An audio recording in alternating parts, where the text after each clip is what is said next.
வணக்கம் and welcome to cinema matrix. இந்த வீடியோவில் எதை பற்றி பார்க்க போகிறோம் அப்படின்னா, இந்த வாரத்தோட ஃபர்ஸ்ட் எவிக்ஷன் வந்து பார்த்தீங்கன்னா, பிகினிங்லேயே வந்து பார்த்தீங்கன்னா விஜய் சேதுபதி சார் அனௌன்ஸ் பண்ணியிருக்காரு. ஸோ யார் என்ன அப்படின்றத நம்ம டீட்டெயிலாக பார்த்துலாம். அதுக்கு முன்னாடி நம்மளோட சேனலை நீங்கள் சப்ஸ்கிரைப் பண்ணாமீங்கன்னா சப்ஸ்கிரைப் பண்ணி சப்போர்ட் பண்ணுங்க. விஜய் சேதுபதி சார் வந்து சாட்டர்டே எபிசோடில் வந்த உடனே வந்து பார்த்தீங்கன்னா, நம்ம ஆரம்பிக்கிறதே வந்து தடப்பட்டெல்லாம் எலிமினேஷனோட ஆரம்பிச்சிடலாம் அப்படின்ற மாதிரி கார்டை எடுத்துகிட்டு வராரு. கார்டை ஓப்பன் பண்ண உடனே வந்து பார்த்தீங்கன்னா, கார்டை எடுத்ததுக்கு அப்புறம் வந்து பார்த்தீங்கன்னா, எல்லா கண்டஸ்டன்ஸும் வந்து ஷாக் ஆகி பார்க்குறாங்க. என்னடா அது வந்தோடனே எலிமினேஷன், அப்போ இன்னைக்கு 3 எலிமினேஷனோ அப்படின்ற மாதிரி எல்லாரும் வந்து ஒரு கொஷினோடய வந்து பார்க்குறாங்க. ஏன்னா டபுள் எவிக்ஷன் இருந்தாலும் சாட்டர்டே எண்ட்லேயும் சண்டே எண்ட்லேயும் வந்து இருக்கும். இல்லைனா சண்டே எண்டில் வந்து பார்த்திங்கன்னா தொடர்ந்து 2 இருக்கும். பட் சாட்டர்டே ஸ்டார்டிங்லேயே எலிமினேஷன் அப்படின்றப்ப நிறைய பேருக்கு வந்து ட்ரிபிள் எலிமினேஷனாக இருக்குமோ அப்படின்ற மாதிரியும் வந்து ஒரு டவுட் இருக்குது.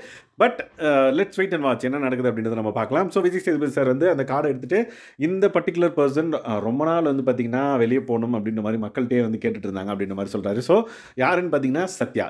சத்யா அந்த விஜய் விஷயம்லாம் வந்து பார்த்திங்க அப்படின்னா வெளியே போகணும் அப்படின்ற மாதிரி நாங்கள் மக்களுக்கு வாக்குமூலமே கொடுத்துட்டோம் அப்படின்ற மாதிரி தர்ஷிகா கிட்ட சொல்லியிருந்திருப்பார் விஷ்ணு. ஸோ சத்யாவும் வந்து பார்த்திங்க அப்படின்னா அதே தான் பண்ணியிருக்காரு. அந்த அவரோட ஆக்டிவிட்டி வந்து பார்த்தோம் அப்படின்னா போதும் எனஃப் பிளேடு, அவர் விளையாடல அப்படின்னாலும் அவர் மாதிரி இருந்துட்டு வெளியே போகிறோம் அப்படின்ற ஒரு மைண்ட் செட்டில் இருக்கிற மாதிரி இருக்குது. ஸோ அதனால் அவர் வந்து வெளியே அனுப்பலாம் அப்படின்ற மாதிரி மக்கள் முடிவு பண்ணிட்டாங்க போல. ஸோ தட் அவரோட நேம் வந்து அனௌன்ஸ் பண்ணுறதுக்கு விஜய் சேதுபதி சார் வந்து ரெடி ஆகிறாரு. ஸோ இந்த பர்டிகுலர் விஷயம் வந்து வெள்ளிக்கிழமை நடந்தது. லைக் சத்யா வந்து கேமரா முன்னாடி என் பையனை ரொம்ப மிஸ் பண்ணுறேன், என் ஒய்ஃபை ரொம்ப மிஸ் பண்ணுறேன் அப்படின்ற மாதிரி லவ் யூ கைஸ் அப்படின்ற மாதிரி கேமராவில் சொல்லிட்டு இருந்தாரு. நம்மளால் பார்க்க முடியுது. And then Ranjith sir Raanav கிட்டலாம் வந்து பார்த்தீங்கன்னா நானாக இருந்து இங்கே வெளியே போகிறதுல எனக்கு எந்த பிரச்சனையும் கிடையாது அப்படின்றத வந்து சொல்கிறாரு. ஸோ அவருக்கு வந்து பார்த்திங்க அப்படின்னா கேம் விளையாட தெரில அப்படின்றதுனால நிறைய பேர் இந்த பர்டிகுலர் சேஃபான விஷயத்தை சொல்லிட்டு போகிறாங்களா என்னன்னு தெரியல.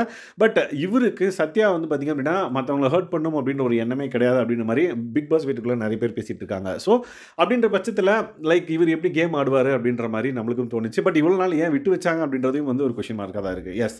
ஸோ தட் கடைசியாக வந்து பார்த்திங்க அப்படின்னா சத்யா எலிமினேட்டட் அப்படின்ற மாதிரி அனௌன்ஸ் பண்ணுறாங்க. ஸோ சத்யா வந்து பார்த்திங்கன்னா ஹாப்பியாக தான் வெளியே வருவார் அப்படின்றது நம்மளுக்கு தெரிஞ்ச விஷயம் தான். எஸ். ஏன்னா அவர் வந்து நான் இங்கே வந்து வெளியே எப்படி இருந்தனோ அதே மாதிரி தான் உள்ளே இருந்தேன் அப்படின்ற மாதிரி நிறைய இடத்துல வந்து அவர் பதிவு பண்ணார். ஸோ அவர் நினச்ச மாதிரியே வந்து பார்த்திங்க அப்படின்னா அவர் இந்த வாரம் வெளியேற போகிறாரு. போன வாரமே எக்ஸ்பெக்ட் பண்ணோம். பட் இந்த வாரம் அவர் வந்து எப்படியோ சஸ்டெயின் பண்ணி இந்த வாரம் எலிமினேட் ஆகிறாரு. Yes. So that Sathya eliminate ஆகிறத பற்றி நீங்கள் என்ன நினைக்கிறீங்கன்றதை மறக்காம இந்த வீடியோவில் கமெண்ட் பண்ணுங்கள். அந்த இந்த மாதிரியான பிக் பாஸ் அப்டேட்ஸை நீங்கள் தெரிஞ்சுக்கணும் அப்படின்னா நம்மளோட சேனலை சப்ஸ்கிரைப் பண்ணாமீங்கன்னா சப்ஸ்கிரைப் பண்ணி சப்போர்ட் பண்ணுங்கள். Thanks guys. பாய்.